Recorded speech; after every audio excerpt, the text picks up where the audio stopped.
সামনেই 2026 বিশ্বকাপ, কিন্তু আয়োজক শহরগুলোকে ঘিরে শুরু হয়েছে তুমুল বিতর্ক। যুক্তরাষ্ট্রের প্রেসিডেন্ট ডোনাল্ড ট্রাম্প সতর্ক করে বলেছেন, যদি কোনো শহর তার অভিবাসন ও অপরাধ দমন নীতির বিরোধিতা করে, তবে বিশ্বকাপ ম্যাচ সেখান থেকে সরিয়ে নেওয়া হবে। আমি যদি মনে করি ভেন্যুটি অনিরাপদ, তাহলে ম্যাচ সরিয়ে নেব।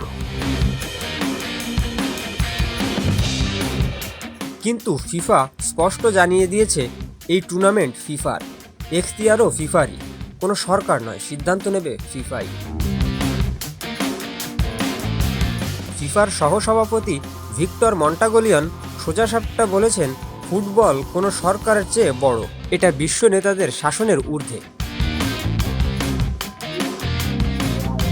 আপনার কি মনে হয়, এই আকস্মিক ভেন্যু পরিবর্তন আসন্ন 2026 বিশ্বকাপের উপরে কতখানি প্রভাব ফেলবে?